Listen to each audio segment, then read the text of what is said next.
Again, thank you very much for your presence here.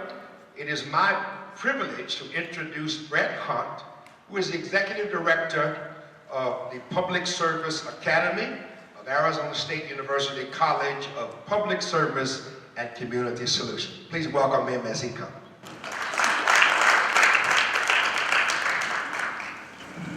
Well, thank you very much. Thanks for coming and sharing some time with us today. ASU's charter has a second component in it that says that ASU will be measured not by whom we exclude, but by whom we include and how they succeed. It goes on to say that ASU will take fundamental responsibility for the societal, economic, cultural, and overall health of the communities in which we serve. I can tell you that's something at the Public Service Academy at ASU that we take very seriously. ASU has over 10,000 international students. That's just on the J1, F1 side. ASU has over 7,000 alumni in India alone, over 5,000 in China. We're truly an international institution. That's not to mention the tens of thousands of immigrants and children of immigrants who attend the university, who have graduated from Arizona State University. In the Public Service Academy, just a little bit about us, we're an undergraduate leadership development program for students from any major. And the thing that really ties our students together is that they want to take on complex challenges. Immigration, particularly in the state of Arizona, is one of those complex challenges. Something that is interconnected and grows more complex every day. I would say, as somebody who was born and raised in this state, there's really no issue as important to our economy, our society, our culture, and the overall health of our communities going forward than immigration. Thank you to First Institutional Baptist Church, Pastor Stewart, for hosting this conversation today. Thank you to Bibles, Badges, and Business for Immigration Reform for building the space to have a conversation like this. And on behalf of ASU and Public Service Academy, thank you very much.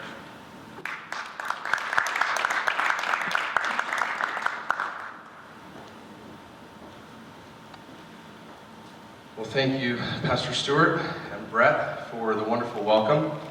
My name is Adam Estel. I'm the Field Director for Bibles, Badges, and Business for Immigration Reform, a program of the National Immigration Forum and the National Immigration Forum Action Fund. Just to tell you a little bit about the work of Bibles, Badges, and Business, we're a unique coalition of faith, law enforcement, and business leaders across the country who advocate for the value of immigrants and immigration and the need for common sense reform to our broken system. So I'm very proud to be with you today as a near native of Arizona. We're really excited to put on this event here in Phoenix today on the day of the presidential preference primary. It's important that you know that this is the 13th of these America is Better events that we have sponsored across the country in states as diverse as Florida and Iowa, New Hampshire and Alabama. We've had events like this in all of these different states right before or in the days immediately preceding the presidential primary. And the main purpose for these conversations is actually quite simple. We hope to have a better conversation about the value of immigrants in our community. Because we value immigrants and the contributions that they bring to our community and to our society, we really have felt like some of the rhetoric that we've heard from some of our presidential candidates has really taken us backwards as a nation as far as the conversations that we've had and the way that we have, in some ways, demonized migrants in our communities. And so we feel like it's important for us to have civil, constructive conversations where we might not all have the exact same opinion on different immigration policies, but what all of us on this stage, and we hope all of you in the audience, if you don't feel this way now, you will by the end of our conversation today, what we all agree on is the fact that the starting point that we need to have for this conversation is one of compassion. One that values immigrants for the benefits that they bring to our society. The United States has always been a nation of immigrants. We forget that sometimes. I like to tell people that I'm a 4th or 5th generation immigrant from France and elsewhere, because it's, Irish and English and all sorts of other things. And so all of us migrated from somewhere else. This is a problem that immigration is something that has always been part of the American experiment, as our ancestors came from wherever they came from, whether it be Europe or Asia or elsewhere in the Americas or Africa. And so we hope that this conversation is instructive. A few housekeeping items. On your tables, you have some note cards and some pens. A few different note cards, actually, and the colorful one we'll actually talk about at the end of the program today with Annie, our partner from Forward.us, who's going to be sharing about the immigration voter campaign. But the just plain boring note card is for you to write down any questions that you have on any of the topics that we covered in today's conversation. And so if you have a question that you write on your note card, just hold it up and my colleague Megan or Annie will collect it and we can take those questions after our discussion. So without further ado, it's my pleasure to introduce our panelists, and then we'll jump right into our conversation today. I also want to say, feel free, there's lots more food, there's lots more drinks, so help yourselves if you want more to eat or drink. To my immediate right is a man who has been such an inspiration to many of us here in the state of Arizona and in the city of Phoenix, and our host for today, Dr. Warren Stewart Sr., the senior pastor here at First Institutional Baptist Church. He's also one of the board members of the National Immigration Forum, so thank you so much again for hosting today, Pastor Stewart. Next to him is my good friend Ricardo Zamudio. He's a dreamer.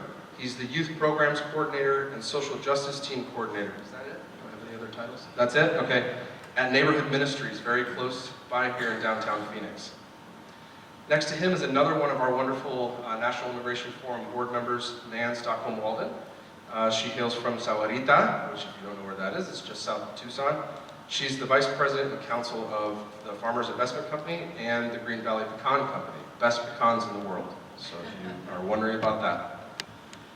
Next to her, we're pleased to have Assistant Police Chief Michael Solberg of the Mesa Police Department. Thanks so much for joining us. Followed by Tyler Johnson, a dear friend who's the lead pastor of the Redemption Church here in Arizona. Thanks, Tyler. And last but definitely not least is Mike Huggins, the Vice President of Public Affairs for the Greater Phoenix Chamber of Commerce.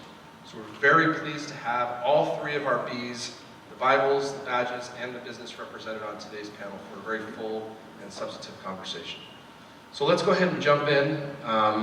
What I'd like us to start with, and we have plenty of microphones here, you might need to share a little bit.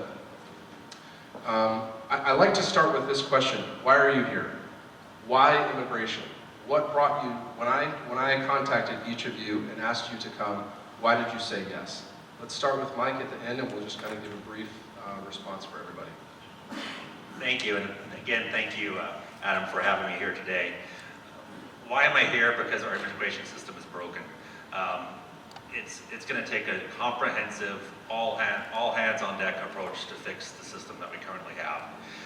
It's not just one aspect that you can do and let the others, follow up later on. It needs to be a comprehensive, all together, one plan. Let's get it done. That's what businesses expect. That's what businesses need, and I think that's what the communities need around the state and across the country. Great, thanks, Mike.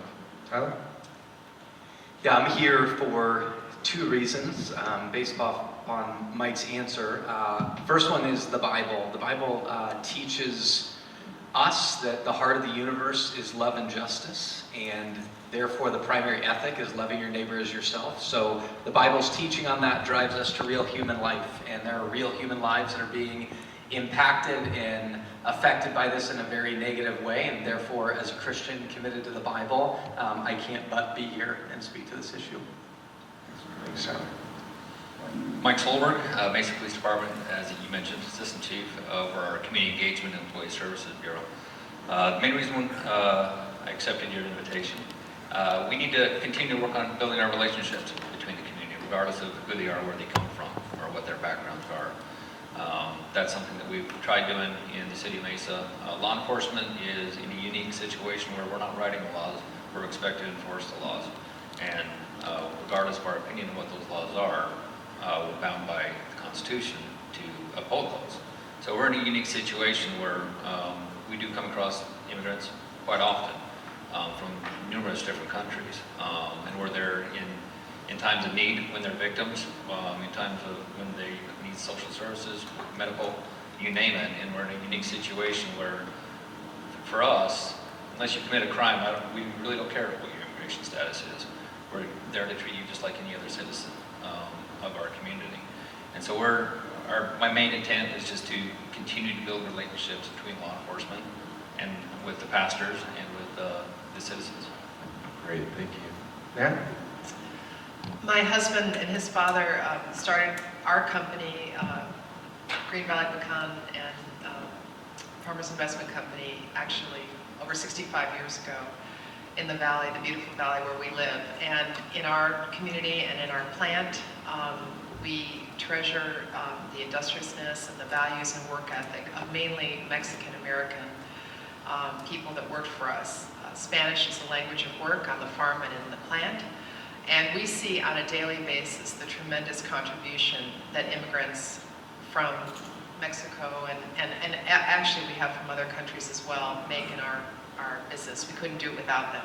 We also see the suffering on a daily basis of the families being separated, people afraid to report crimes, children afraid to go to school because someone may be illegal in the household. And we see, living 30 miles from the border, the horrible journeys and experiences and ordeals that people go through to try to make a better life for their families. Thanks, Dan. Ricardo? Yeah, well, I'm here because I'm a dreamer. My family is undocumented, most of my family is undocumented. And also because I think I've fallen in love with this community, with this country. And I think this is my country as well as anybody else's. And so I want to be here to help out advance this conversation on immigration reform and loving people as they are and allowing that space to grow, not only here but in our communities. And so I'm here to carry that message and to take it back as we do our actions and as we do our work. Thanks, Ricardo. Pastor Stewart? Well, this is Holy Week, and we celebrate the most well-known immigrant that lived in human history, Jesus Christ. And I'm representing him on this panel, and I believe he would be supported and advocating common sense immigration reform because it's a biblical justice issue. Thanks, Pastor Stewart. Thanks, everyone, for your answers. It's always great to start that way. Just briefly, I'll share my answer as well. So growing up here in Arizona, in the northwest suburb of Peoria, immigration wasn't something that was overtly in my wheelhouse day in and day out. I became a high school Spanish teacher and did that for a number of years. And that's really when I discovered that some of my students were suffering from our broken immigration system. I had a group of students that I had the privilege of walking with all 4 years of high school through a program called Abbott. And at the end, when they were seniors, we went to apply for financial aid with them, and we helped them walk through the college admission process. And I had several students who pulled me aside one day and said, well, Mr. Russell, I don't have a social security number, and so I can't apply, I can't do the FAFSA that you talk about all the time that we should do. And that kind of planted the seed for me because that was a problem. These were people that I loved. These were students that I had really come to appreciate their hard work and what they brought to our community. Fast forward a little ways, our church, and Pastor Bob, thanks so much for being here. Our church, Orangewood Church of the Nazarene, was serving more and more people in the community.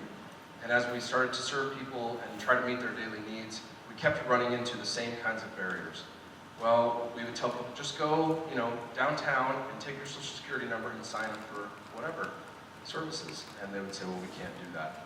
And eventually, that happened over and over again to the point where we said, well, hold on a second. There's something wrong here because these people that we love are stuck. And so that encouraged us to get involved in immigration reform efforts through our Friends and Neighborhood Ministries. Really have led the way for a really long time. And so thank you, Ricardo, and all of your team. And we're just started to understand more and more how the broken system affects people's lives. And so that's a little bit of my backstory. Let's start with the law enforcement question. So Chief Solberg, tell us about, you mentioned it a little bit, but about how your department tries to build trust with the community and the challenges that are faced by the immigrant population that you have here in Mesa. Yeah, as I mentioned, trust and legitimacy is important for law enforcement and the community. If you don't feel that you're going to get a proper response, or if you're afraid of being deported if you call the report a crime, that's a problem for us. Because unreported crime, you're going to continue to be victimized. So we can't fight the crime without being aware of what the crime's going on. So it's important for us to make sure that we have that dialogue, that they feel comfortable, regardless of where they come from or where they live, that they feel comfortable if they're victimized, or even if they just see a potential crime going on, that our community feels comfortable in calling us and reporting a crime or giving us tips about potential crimes going on in the community. With Mesa Police Department, we've had for about 8 years now, 11 different community forums, one of which is Hispanic, one of which is clergy. And primarily those two forums have been our main conduit between the immigrant population and the police department. We have monthly meetings or quarterly meetings depending on the time of the year, and we have that dialogue about, a lot of times it's questions about procedures, laws, sometimes it's complaints, sometimes it's just a pat on the back and thank you from the community. But it's important to have that dialogue, whether good or bad, so that you build that trust, you build that relationship, and especially with our pastors, they relay that message back to the church, and through the food banks and through all the different organizations, they relay that message that it's okay to call Mesa PD. And we're hoping that they feel okay to call other departments as well. But I'll speak for my department, that we have built that relationship of trust, and we still have incidents where there's some concern, whether it's an accusation of racial profiling or whether it's a victim wasn't treated fairly. And that's no different than any other community group. And so we react just like we would to anyone else. We'll investigate it. But the main thing is having that dialogue so that when there are problems or when there are questions, they know where to reach, and they're not afraid to contact us and get that assistance. Great, thank you. We'll come back to some law enforcement in a minute. I want to turn to a business question for Nan and Mike. What are some ways in which, and you kind of already touched on this, so maybe we'll start with you, some ways in which immigrants contribute to our local, state, and national economies? Well, I can say confidently that so many industries, sectors of the United States economy could not function without immigrants, be it agriculture, the equine, the bovine industry, be it the hospitality industry, be it the healthcare industry.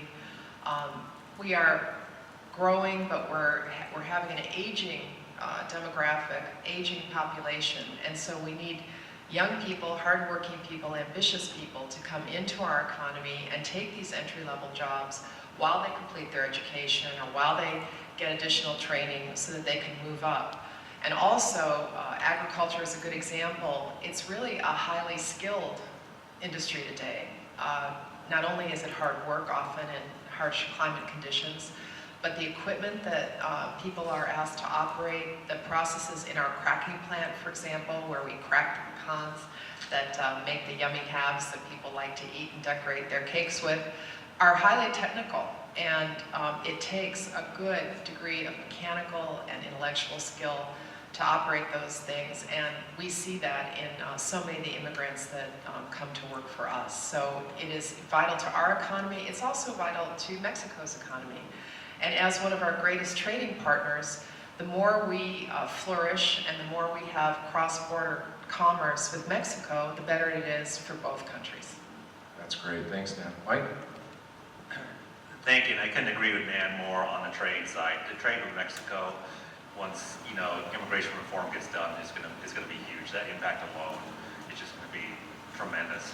But in addition to the workforce side that Nan said, I would say that the immigrants are also living here. They're buying things that you, I, everyone in this room needs.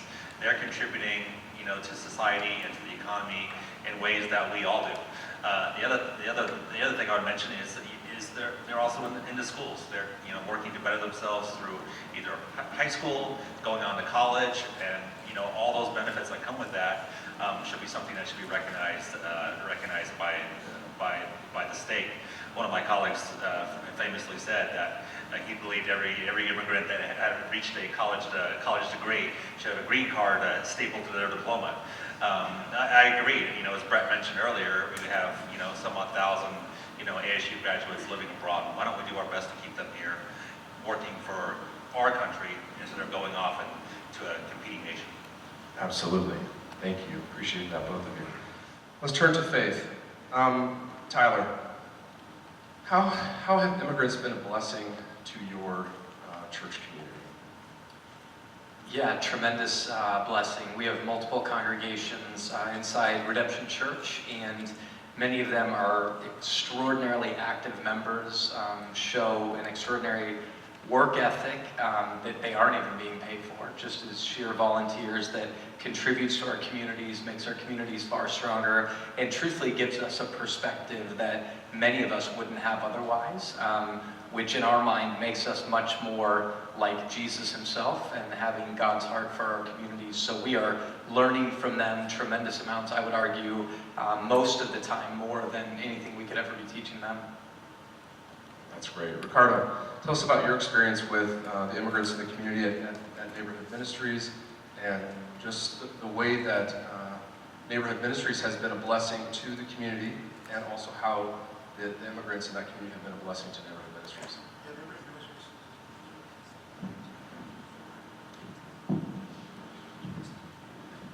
All right, Neighborhood Ministries has been in the community for about 30 years, and so it's been a long time trucking and building relationships, and so as Neighborhood Ministries grew, we understood that there was a problem beyond the immediate need of a box of food and clothing, and there was a bigger systemic problem in our community. And so by building those relationships, we understood that there was beyond those things.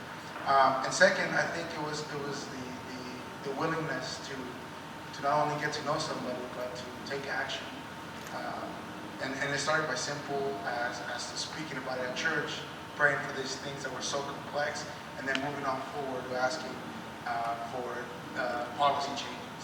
And so those kinds of things started becoming a blessing in our lives in the community of Neighborhood Ministries, because we had somebody that was speaking with us, not even just for us, but with us.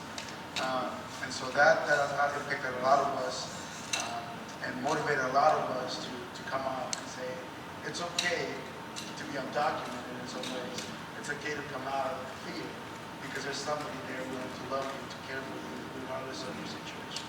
And so that's been an impactful community for us to be around and to have that blessing in our lives. Thanks, Ricardo. Pastor Stewart, how have immigrants been a blessing to First Institutional Baptist, and how do you feel like, you personally, how have immigrants been a blessing to you in your journey? Well, we see persons who are immigrants as our brothers and sisters in the family of God, and so we welcome any and all who have come. We have a special outreach to many of the refugees from Africa, and many of them come here not speaking any English at all, never having been to the United States before. And so for the last 10 years, we've been reaching out to immigrants from West Africa, some of whom now are citizens, some of whom are serving in the U.S. military, fighting under the flag of the United States of America. Some are preachers, serving the Lord. And so we accept our brothers and sisters from other countries simply as that, our brothers and sisters, and they have enriched and enhanced our lives and our ministry here. Great, thank you. Back to law enforcement. Tell us a little bit about the concept, Mike, tell us a little bit about the concept of community policing, and you kind of touched on it a little bit, and how kind of the overlap between this concept of community policing and, again, the immigrants in Mesa. Community policing has been around for a long time. The problem is that the focus of law enforcement has been, whether it's due to staffing cuts or different emphasis on different projects, we got a little bit away from the community policing aspect, but the core of community policing is just what it says: law enforcement working with the community. We're getting to know who's in our neighborhoods, building that trust, building that relationship, and then when there's problem areas, addressing that problem. It takes both sides to work at that community policing. It's law enforcement and it's the community. We need the community to work with us. We need them to report incidents. We need them to help us clean up the neighborhood and report incidents that are going on. So it goes both ways. As I mentioned, in staffing cuts, the emphasis, the downside to those staffing cuts, Phoenix had a huge cut, I believe around 400 or 500. We lost 120 officers from where we were in 2008. With that reduction of your patrol officers, you don't have that luxury of having an extra 5 or 10 minutes to build that relationship because you've got 5 more calls pending. And so that's been the downside, and we've been trying to still reinforce though that even though there's calls pending, take a minute just to explain stuff, make that contact, leave your car, and build that relationship, regardless of whether immigrant status or whether you're have a multi-million-dollar mansion. We want to treat everyone the same. We want to build those relationships and have that dialogue and involve them in the process. That's part of the reason why we created a new bureau, which is the bureau I'm over, which is the community engagement, because we've always had community policing, but we wanted to raise the community involvement to an executive level position to where I oversee our 11 forums. I oversee a bunch of different committees. I work with our Mesa Association of Hispanic Citizens, our East Valley Hispanic Chamber, our business, City Mesa Chamber of Commerce. We've tried reaching out as much as possible to the community to build those relationships and, like I said, have that dialogue. But it goes down to our core purpose as law enforcement is to fight crime, reduce crime. I've always said if we could reduce crime, I'll gladly find another job. But unfortunately, there's always crime out there. But we need the community to help us in fighting that crime. Thank you. Appreciate that. Pastor Stewart, let's start with you on this next faith question. You mentioned a little bit of this already, and I'm sure you could and have preached many sermons on this, but just give us a biblical overview of why, from a biblical perspective, this is common sense and a no-brainer to welcome and love immigrants in our communities. Well, from Genesis to Revelation in the Bible, it talks about immigration, whether it's Old Testament or New Testament. It speaks about treating foreigners, treating strangers as you would want to be treated, because at one time you, Israel, my chosen people, you were strangers, you were foreigners. And so the Bible is clear. In the Psalms, it talks about looking out not only for the people of Israel, the chosen people in the biblical times, but for the orphans, the widows, and those who are strangers in the land. And as I mentioned a few minutes ago, Jesus Christ, I mean, when he was born, the account said he and Joseph and Mary, they went to Egypt, and they resided there as undocumented immigrants for a time until it was time to come back. So the Bible is clear that common sense immigration reform, treating our strangers, our brothers and sisters from other countries justly, is biblical justice, and it pleases God. Thanks, Pastor Stewart. Tyler, similar question, but a little bit of a twist. So, not everybody agrees with what Pastor Stewart just said, and I don't know how they couldn't, especially if they heard it from him, right? I mean, it's always really convincing. But we know that obviously, we see the polling that says that evangelicals across America are voting for certain candidates for president, for example, that probably wouldn't follow that line of teaching. In your opinion, where is that coming from?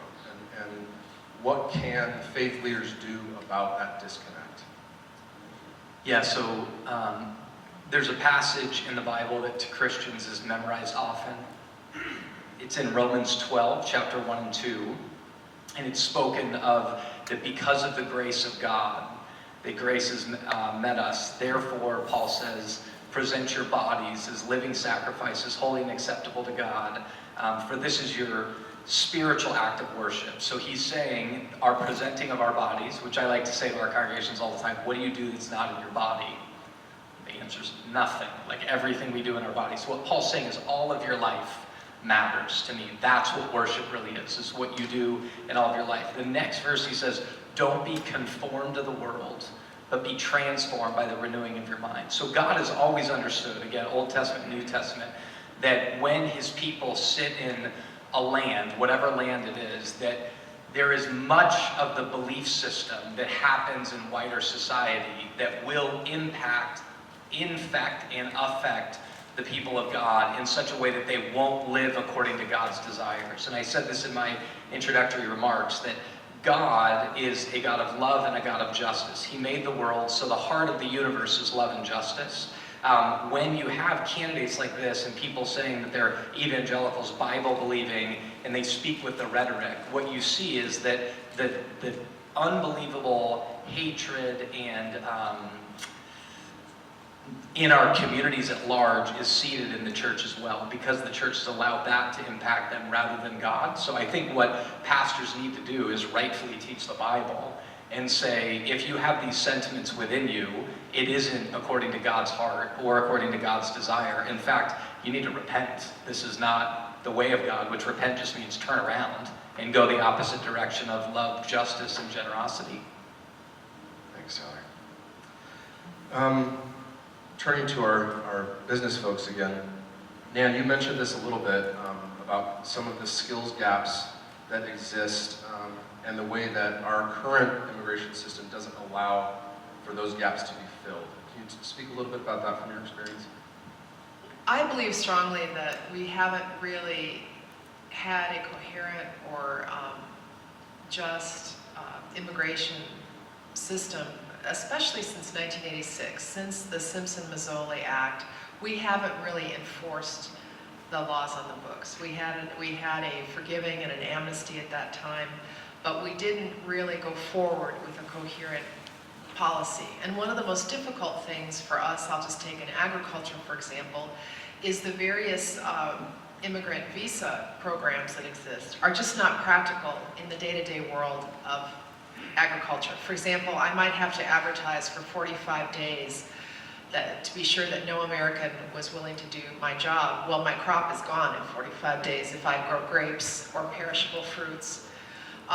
Or I might have to jump through so many hoops that it's just impossible because, for example, Dick and I employ 260 permanent workers, but during the harvest season, we need 50 or 60 seasonal workers. We cannot afford to keep them on all year and keep our products competitive.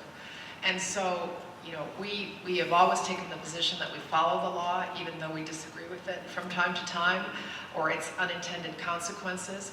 But it really is a failure of policy. And the other thing that's so hard is, for example, when my grandfather and grandmother came over from Denmark and Sweden, they were able to work while they got naturalized, and then it took a couple months for them to get documented here.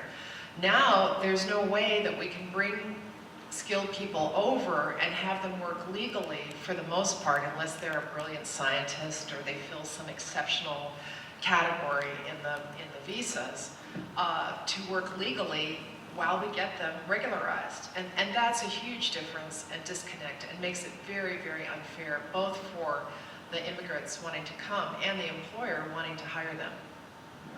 In a way, we handcuff ourselves with, and you mentioned that the last overhaul of our immigration laws was 30 years ago. The world, I think all of us would agree, is a very different place than it was in 1986. And yet this is the immigration law that we're living with in 2016. Mike, same question. What are some skills gaps that you see from where you sit with the chamber that exist in our community because of our broken system? I think the skills gap appear across all sectors, across all jobs, pretty much everywhere you look. The Chamber's Economic Development arm goes out and does these business retention and expansion visits to see what employers need and what's stopping them from growing their business. The number one issue we hear is workforce. there's not enough workers to fill these jobs. The jobs are there, we just don't have enough qualified workers to fill them, whether it be low-paying jobs all the way up to financial analysts. I think one of the larger financial companies just left about 200 jobs on the table. They had to ship it out of state because there was not enough qualified workers. And so I think, Nan mentioned the visa system, and she's right, the visa system is a mess right now. There's no clear path for a visa for a low-skilled worker all the way up through the ranks, unless you have one of those specialized, scientists or whatever it may be, degrees that you get a special exemption for.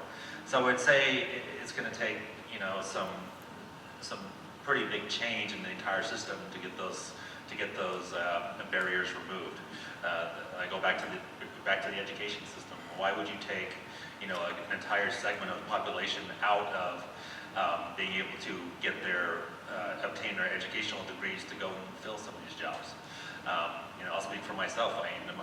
Granted, my path wasn't as hard as many others that came into this country, but I came over from England. I was an English citizen.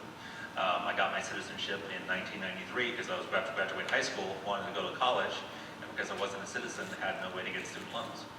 So much to my English mother's chagrin, I had to go and get my citizenship. So it's just little things like that there's barriers currently in place that, in my opinion, in the business community's opinion, I think at large, don't need to be there and can really open up the doors to filling some of these high-need jobs. Thank you so much. Ricardo, we mentioned when I introduced you that you were a dreamer. Maybe not everybody knows exactly what that is.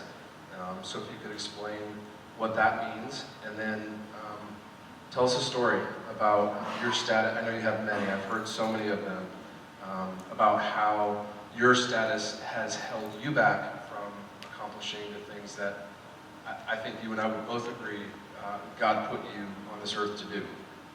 Yeah, let me just start by explaining what a dreamer is. A dreamer is someone that qualifies under the DREAM Act, the law that was introduced in the Senate back in 2003, I believe.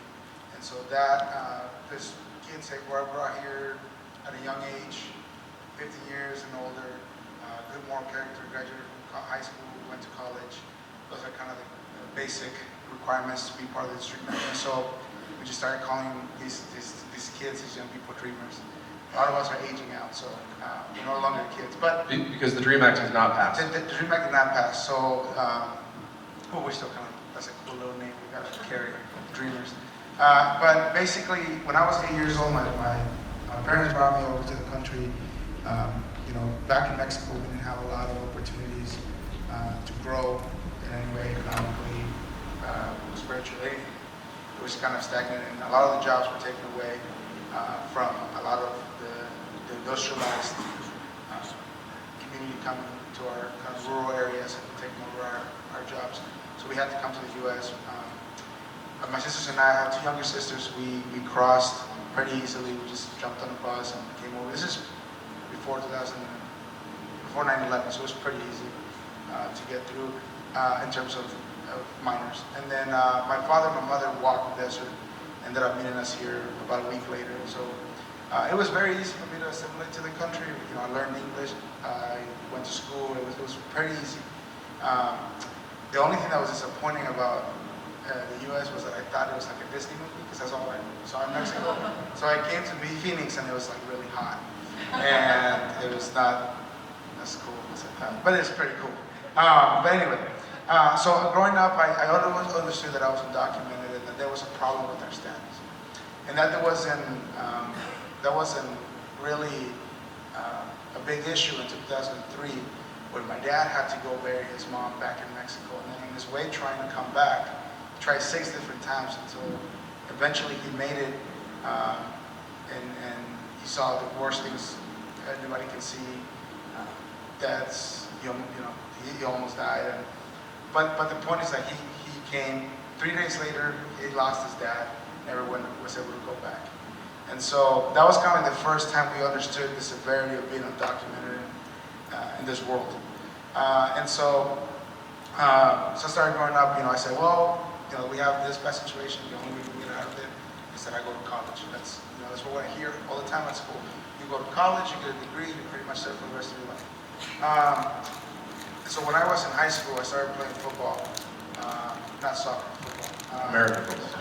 American football. So I was too big of a kid to play soccer, so I bumped into being colorblind all the time. So anyway, I started playing football. My senior year of high school, I was recruited by the University of San Diego, and I did what I had to do. I was good in school, I was good in the field, I was good everywhere that I had to be. Checked all my boxes.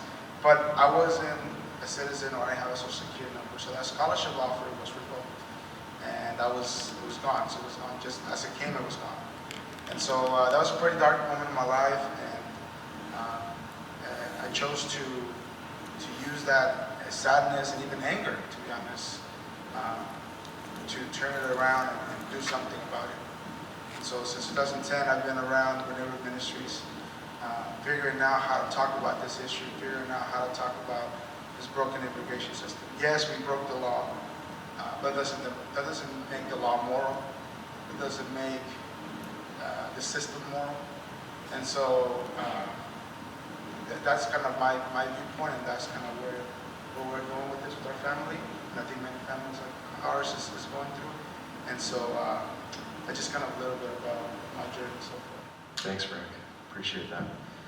Tyler, Rick mentioned we broke the law, but not all laws are just. As a follower of Jesus, as a leader in the faith community, how do you deal with the fact that we do live in a society that does have some laws that are unjust? And what is our responsibility or lack of responsibility to do something about them?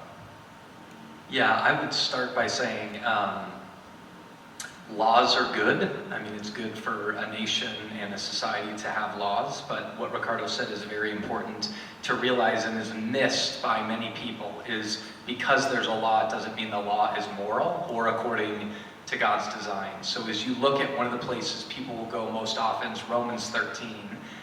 Romans 13 is a verse in the Bible that talks about being subjected to the governing authorities, but it's in the context of Romans 12 and the end of Romans 13 and 14, which is all about love. So in essence, governments are given by God to enact more loving and just societies. So from God's perspective, it is essential that we evaluate laws systemically and laws that are even in our neighborhood and constantly be asking the question, are these laws that we have made on a man-made level loving and just? And if they're not, that's where we have a responsibility, whoever we are, regardless of our belief, to really go after those laws. But I would say for Christians, from a biblical perspective, we have an absolute God-given mandate, and just the biblical understanding of sin in general would mandate that people believe there can be unjust laws, and there is unjust laws. And so it's our responsibility to work against those. Thank you, John. Pastor Stewart, in your history, you have done some work on some unjust laws in this country and in this state. Can you speak a little bit about your feelings about how we push back against things that we believe are unjust? Well, slavery used to be legal. Jim Crow laws that prohibited people based on their color used to be legal. And so we, people of faith and people who support justice, have worked over the decades and over the last couple of 3 centuries in the United States to address unjust laws. And God's law for people of faith is the higher law. And we would not be the nation that we are today had not God's law been above the law of the land, because we still would have discrimination, legalized discrimination, we still would have slavery, we still would have lots of other laws that were discriminatory on irrational basis. Thank you for that. Just changing gears a little bit, we hear from a lot of the media, and this is not a knock on all media. I'm not about to, knock all the media like some presidential candidates do. But a lot of times we hear this conversation about immigration framed in a very black and white, binary, it's either this extreme or that extreme manner. So, for example, we hear, the only two options are build a wall, deport all who are undocumented, or we have no borders and everybody who's undocumented can stay. No questions asked. And I think hopefully you're hearing here there's some nuance to this conversation, and like many aspects of society, there's a lot of gray. So just kind of an open question for whoever would want to respond. What are some solutions, we don't have to get into every little aspect of immigration law that's broken because we don't have time for that. But what are some common sense solutions that are middle of the road, that are between those two opposite ends of the spectrum? Ricardo? Yeah, one of the things that I think a lot of people kind of pass by is the fact that not all our families want to become legalized and want to be part of this as citizens. But in reality is, we don't have to go to that extreme. All we want is to be at peace and together, to not be separated or treated less than anybody else. That's all. And we don't want an open border either, just to clarify that. But if we're going to have those kinds of policies and those kinds of things in place, we also need to remind ourselves that immigration is a human thing. Immigration is a human right. And so the systems that we create, the policies that we create, should be considering the human side of things at all times, period. And if we're not doing that, then we're failing not only the immigrants, we're failing the next generation of the way we're thinking about how we make laws and how we make policies. Thanks, Ricardo. Anybody else want to take a stab at that? Let me just say this, that for those of us who advocate common sense immigration reform, we take into consideration laws. We want to make the process legal. And as Ricardo just said, everybody doesn't want to become a citizen of the United States. But perhaps, and perhaps the business representatives of the panel need to speak to this, but if we make immigration reform an economic issue, think of the billions of dollars in taxes that could be collected from people that now don't have Social Security numbers, now have to be paid under the table. We are actually taking tax dollars away from our people. Mike? One thing I'd add, and this is Mike talking, not Chief. When I look at immigration issues, you got to look at it at a humanistic point of view. And when you're trying to change policy, what would you do if that was you? If you were whatever country, Guatemala, Mexico, or whatever, whether it's drugs, politicians, or just the economy, and everyone's goal in America and everywhere is to improve your life and the life of your kids.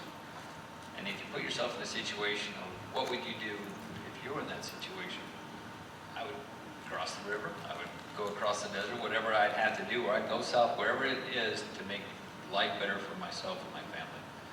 And if you take that humanistic approach of how do we fix that, but there's so many other facets to it, but there's got to be a process of, in the immigrants I met through the pastors, they've tried going the legal process. They've been waiting 7, 8, 9, 10, 12 years waiting for the legal route. And the downside of waiting, you got to earn a living. And so you've got to fill out forms. You've got to put down a Social Security number. So you're actually increasing some of the fraud because they're desperate. Whether they make up a number or they find a number or buy a number, that's increasing the fraud, which now defeats the whole purpose of being a law-abiding citizen, trying to do better for yourself. Because when you do try to clean the record, you committed a felony trying to survive for 5, 10 years. So I'll put my chief hat back on. But it's an extremely complex situation that, on election day, I'll just say that you have to just speak rationally and not let emotions get the best of you. There are numerous ways of doing it, but you have to talk, and you can't take the extremes. Thank you. Tyler? Yeah, I think the things that were already mentioned, family reunification, we'd have to think about in policy. Labor flow has been talked about by the business people. Adam already said no amnesty or open borders. We do have to think about border and workplace security, that's absolutely for sure. But one thing I would say I think that we really have to give thought to is getting people out of the shadows. So, and I would argue adamantly, not just an earned path to legalization, but an earned path to citizenship, is that anytime you have a society that operates fundamentally on trust, any society does, and you have certain people in the shadows that don't have the same opportunities as everywhere else, the world is showing itself right now. When you push people down and keep them in the darkness and keep them in the shadows, a lot of time what results of that, the results of that are not safe to any of us. It wasn't fair to them in the first place, it wasn't just to them in the first place, and multiple things happen. So I think we gotta be really serious about thinking of drawing people out of the shadows and giving them equal opportunity, which I want to emphasize earned, but an earned path, I would argue, not just to legalization, but also to citizenship. Thank you. Anybody else there? I'd like to comment on one other aspect of this. Not only will it add tremendous GNP to our economy to have people out of the shadows paying taxes, but also collecting their rightful Social Security, which if you have a false Social Security number, you're not going to get that eventually, which is a windfall to the government. But also for a business like ours that I'm proud of. I'm married into this family, so I can brag about our business a little bit. But you know, we've had health benefits for our ag workers since the 50s. That was unheard of. We follow the law, and we have competitors that do not. And so when they're able to pay people in cash or use an unscrupulous labor contractor, that hurts the businesses that are trying to follow the law and do the right thing. They compete with us, you know, in the marketplace. Whether they exploit workers here, or whether they exploit workers in Mexico or overseas in Indonesia or wherever. So I'm also encouraged, I'm seeing a lot of the unions realize that immigrants aren't competing with them. They're going to help in a global society to lift the standard of living of all working people, because we should have universal protections and rights, and we should demand, just like the changes have been made at Nike and some of the factories overseas, because consumers found out the conditions in those factories that were producing goods. You know, we have a lot of power to change the global economy, and just in our little business, we export to China, to Europe, to Indonesia, to India, all over the world. It's the nut business. People have been trading in nuts and tea and spices and coffees literally before Christ, you know, for thousands of years. So it's very humbling when you go to some place like Turkey and you see this great marketplace and bazaar and people speaking 8 different languages, and that's the world our kids are growing up in. And the immigrants bring that wonderful strength and diversity that is going to make us more competitive. Thank you. We're going to take audience questions in just a minute, so if you have not had a chance to write down a question on your index card, please do so now, and Megan and Annie can collect those. Something that you said, Nan, kind of sparked a question for me. It's not on our list, so just be forewarned. A lot of times from folks who have a different opinion on this topic than many of us, they ask a question, and it sounds very simple, the way they put it. What part of illegal don't you understand? And I think often, sorry Rick, I'm not saying. Okay. I think often that question is framed in one direction only, toward undocumented workers. But I think there's a flip side to that question as well, in the reality that you can't have an undocumented worker without a business willing to hire that person in contrary to the law. So, Mike, do you want to speak to, from a chamber perspective, you know, how that harms our economy as well? Yeah, it harms it greatly. I would say that, you know, when businesses look to, you know, to hire, they need certainty. And we've talked about both sides of the equation here. You can't just have, you know, the law keep everybody out, that whole business.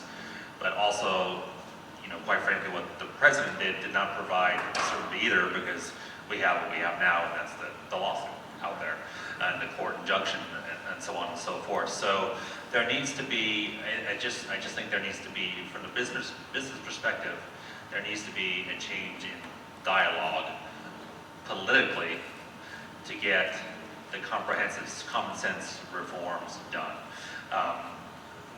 without that, you're not going to get anywhere, and you're just going to go fall back to the comment of what part of the legal don't you understand. I don't think there's too many business people out there that I know of, or I've talked to anyway, that are supporting a certain candidate that may be leading in the Republican polls. Same could be said on the other side on certain things also. But it goes back to the conversation needs to be, you need to elect leaders that will look at it from a pragmatic, economic, or whatever side of approach you want to take to get the reform done. And I know it's going to take a mind greater than mine to do that, but I think if all of us in our own roles, whether it be a pastor, police chief, in business, whatever it may be, to just influence the small group of folks around you to convince people that have common sense approaches to run for office, because we try to get business folks, pro-business folks to run for office every day, and they look at us like, are you crazy? I'm not getting into that. You're out of your mind. I'm not taking a meeting, putting my family through that. So I think that's the first step, and then once you get those qualified candidates to run, convincing the electorate out there, that's the best thing to do. Because otherwise, it's not gonna change. It's gonna be the status quo. Great, thank you. Okay, we do have some really great questions from the audience, so let me start with this one. This one's for Ricardo. Please explain how someone who is not documented can become documented. What's that process? And then what are some of the roadblocks that stand in the way of everybody doing that? A lot of the times people say, well, why don't they just get in the line? It seems so simple. Tell us about that. Yeah, the simple answer is that I don't know, because there's no way that I've seen or explored. But there is a way, there's ways. But the reality is that the system that exists is very, very difficult to navigate and to be part of. I know that many people that are here undocumented have overstayed. The majority of folks that are here undocumented have overstayed their visas because it's not something that's feasible or even available. It's so hard to renew, and so even the folks that came over were because their visas were negated at one point, or permits, or some type of legal way. So there's a very difficult process that as it was mentioned before, people start getting desperate. They have to feed their families, they have to do it, so it's very difficult. So the only way, there's some ways right now that folks can get legal presence in the United States, and again, depending on the circumstances of the family, there's petitions for the family, but those are very minimal, so sometimes none when folks are undocumented. And I'm going to ask my own follow-up question here to you, Ricardo, because I know some of the backstory here that Ricardo has studied and is studying U.S. immigration law in order to serve his community in that way. So talk a little bit about that process, because that's one of the things that people can do to help their neighbors to become right with the law as well they can. Yeah, so part of I think for us, part of the local neighbor deal with immigration is be there when in whatever system that already exists, so that we can help folks. And so part of the work that we're doing on neighborhood ministries, we've been getting our BIA accreditation, that's Bureau of Immigration Appeals. So that basically allows us to give our folks legal advice, help them with legal work, so that we can get them on whatever right path there is. Whether it's applying for citizenship, petitioning their family members, applying for the executive order, DACA and DAPA, well, not DAPA right now, but DACA. And so those things are very important. Not only does it help our community stay here with each other and together, but also elevates the conversation that we need to fix our broken immigration system. Thanks, Greg. Appreciate all your work. Next question. So, Mike, this gets back to what you were talking about just a minute ago. So you can have the first crack at this, and then if someone else wants to chime in. How do we begin to impact the positions of our elected officials on this issue? Coalitions, electoral politics, lobbying. How do we begin to make an impact, like you were saying? You mentioned one thing, run for office, but what are some other ways people can get involved? I think coalition building, is an important tool. It's one that needs to happen. The other one is, frankly, money wins elections. And so until you get some of the big organizations, whether it be business, or individual donors, whoever it may be, to, sort of put their money where their mouth is, and, backing up some of these more common sense candidates, it's just going to sort of stay the same. So those are two of the bigger things I think that you need. And then also, I think you need to provide cover for some of these elected officials that are sticking their neck out there on immigration reform. It's a big thing. Whenever somebody tries to stick their head up over the hedge and introduce a bill or have a proposal to do something, they're getting whacked down by either on one side or the other. So it's not going far enough, or it's going too far. So there needs to be some broader political cover for these folks that are willing to take a stand and willing to do some common sense reforms. Now, I've had the privilege of meeting with members of Congress, with many of you on this stage. Tyler, maybe let's hear what you have to say about that. How as a pastor have you found your voice making an impact on some of these legislators? Yeah, it's interesting. I don't want to say too much, but it's very interesting. Some of these legislators, even in our own state, that would really espouse a faith, whatever it may be, that would affirm the dignity of all human beings. So even as Chief Silver was saying, we need to humanize the issue. I remember sitting in one of these meetings and one of our senators outright looking us in the face and saying, somebody had asked him a question, what would you do if it was your family? And he said, unquestionably, I'd cross.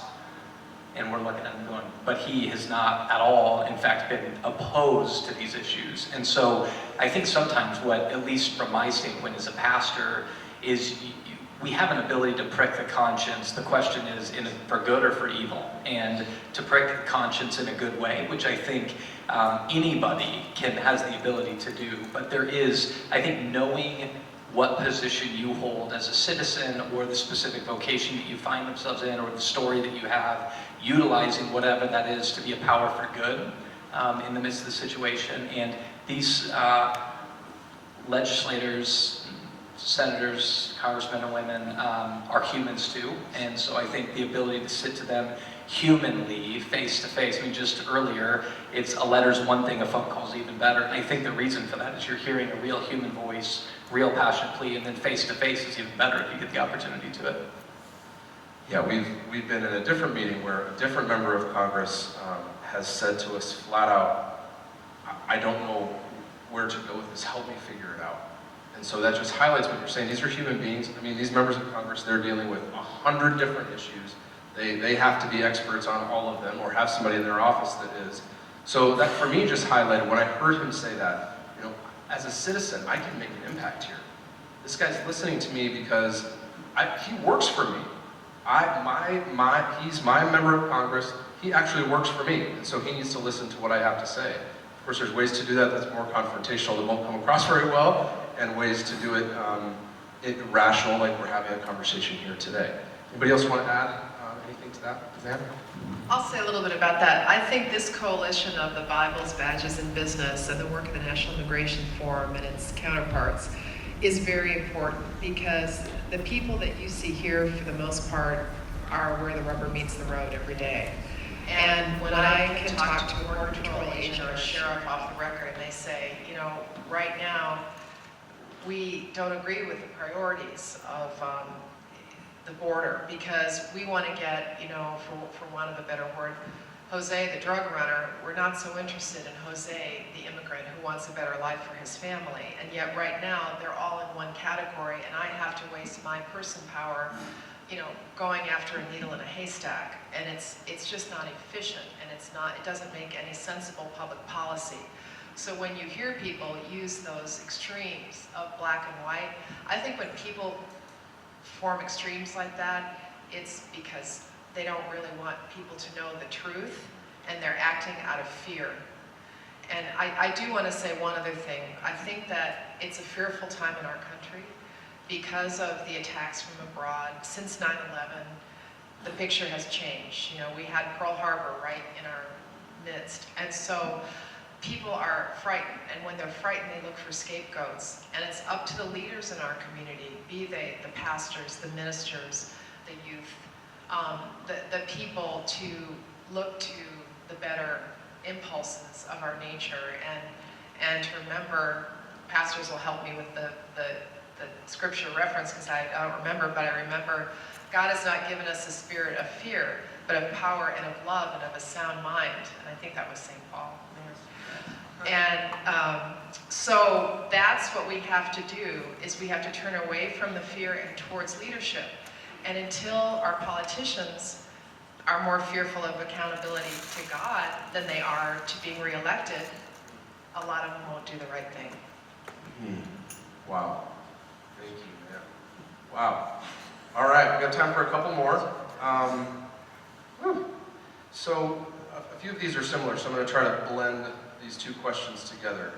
One of them is asking about what are some constructive steps toward common sense reform that can be taken, and then a similar question, what would success look like in immigration reform?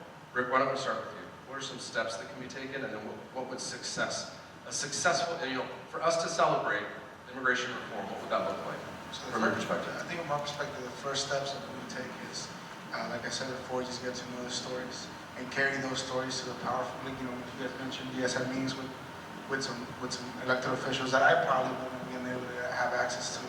And so I think you guys carry a message, when I say you guys, pastors, business, badges, that us we can't carry. And so that's very important to carry those stories. That's the first step. Second step, I think, is to really have the hard conversations and ask ourselves the hard questions of where is this going and where has this been. And so that's going to be very difficult to look at, but it's something that needs to be looked at. Change is not comfortable. And so in order to change these things, we need to feel a little uncomfortable. And so, and then I think success then looks, less, I think, an opportunity for folks to have a pathway out of the shadows and pay back taxes and be legalized. And second thing is to figure out where the hand of this nation is in the rest of the world and why migration is happening in the first place. And so I think that would be a success for me. Yeah, I appreciate that. Root causes of why we have ended up in the position that we're in aren't often discussed, so I'm glad you brought that up, Rick. Anybody else? What would success in immigration reform look like? What are some appropriate next steps that might be taken? Yes, Ronnie. Well, a success would be some type of common sense immigration reform being passed. But back to the other question you asked before, we just have to keep persevering. We were very close in 2014. Many of us were meeting with senators and representatives, and I'll never forget a meeting we had with Senator Lindsey Graham. And he told us in 2014 in his office that if it didn't pass in 2014, the next chance of any passage of common sense immigration reform is 2017, after the presidential election. So he was a prophet in that sense. And so you just have to keep, the civil rights bills, it took years. It took pressure, it took perseverance, and we just have to keep pressing forward, and eventually somebody will get it. And as Natalie said, we need governmental officials and representatives and senators who have the moral courage to do what is right, not what is political, but to do what is right. And every now and then God raises those kind of leaders up, and we need to be praying that he will raise them up again after this election. Tyler? I just want to say something Mike mentioned of coalition building, which gets at, Nan said this too, about the Bible's badges and business, but I'd speak about it overall, is that sometimes, even when we get to a success of comprehensive immigration reform, we may realize that the greatest success all along is that our communities actually became communities and not just a collection of individuals or a collection of tribes. but that we really became community so that we start listening to each other. And so the ways things really happen, community organizing, that I've learned so much from neighborhood ministries and from Pastor Stewart, and a lot of times it can be a huge challenge being a middle-aged, middle-class white guy, one, in reading the Bible and in understanding the real issues of our community, because you're always the one receiving the benefits. And so one of the greatest benefits, I think, to this could be we really become a community. Thank you, Tyler. Thank you for all your questions. I want to bring my friend Annie from Forward.us, who's going to explain this amazing campaign that our sister organization, Forward.us, is running across the country, the Immigration Voter Campaign. Hi everyone, thanks so much for having me and also for coming out to talk about immigration reform. My name is Annie Darn. I'm the Texas Director for Forward US. We're an organization that was started by several tech leaders to build consensus in the business community around immigration reform. We were started by folks like Mark Zuckerberg, Bill Gates, Marissa Mayer, and more. One of the exciting things that we're doing this year is we're really committed to educating the public about the costs of mass deportation. Since this presidential cycle started, no one expected that serious contenders for president would come out and say, hey, we need to round up and deport 12 million people. That's not a feasible policy solution, and as you saw in the panel, there's a huge need for comprehensive immigration reform, not only to strengthen our economy, but to strengthen our communities and to improve the outlook of our nation. So we're doing this really easy campaign called I Am an Immigration Voter. If you look on your tables, you'll see some of these cards that say things like, I stand for neighborhoods, I stand for compassion, I stand for community. You can fill out your information on the back and I'll collect the cards. And I would love it if you could also come up right after the panel is over and take a picture holding up your card next to our banner there. Because we would love to circulate pictures of people in Arizona who are committed to immigration reform and who understand that this is one of the biggest issues the next president needs to tackle in a positive way.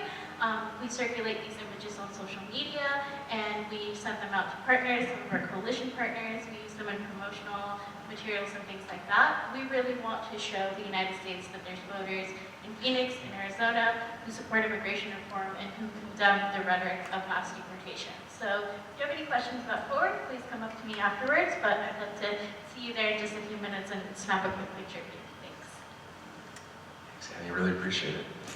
So just a few words in closing. I keep, a few different phrases that I want to lose with, keep ringing in my head. One, to talk about what part of illegal don't you understand, and the different aspects of that. I have a friend who is fond of saying, for years and years and years, at our border, we've had two signs. One sign that says, keep out, and one sign that says, help wanted. And depending on what's going on with our economy, we've emphasized one sign or the other. So before 2008, we were really emphasizing the help wanted sign. And it's not a coincidence that after the economic recession of 2008, we started to emphasize the keep out sign. And we started to see some of the negative legislation coming from the states, including, sadly, our own state. So that's one thing I want to leave you with. The other, just to piggyback off Dr. Stewart, and I'm nervous to quote Martin Luther King in front of Dr. Stewart, but I think one thing to take away that I always think of is Dr. King's quote, where he said, the arc of the moral universe is long, but it bends toward justice. When we talk about immigration reform, we talk about it in terms of when and not if. And so I'm encouraged that you all are here. I'm very encouraged to all of our panelists for your participation today. I truly believe that this is an issue that we will be able to tell our kids and our grandkids that we did something about in our day and age. So thank you so much to our panelists. If we could give them a round of applause, that would be fantastic. And then, as Annie suggested, if you would be willing to come and get a picture up front with your immigration voter card, that would be fantastic. So thanks so much for coming. As I mentioned, there's more food, there's more drinks, so help yourself on the way out. And if you haven't voted today, please make sure to do that. Thank you and God bless.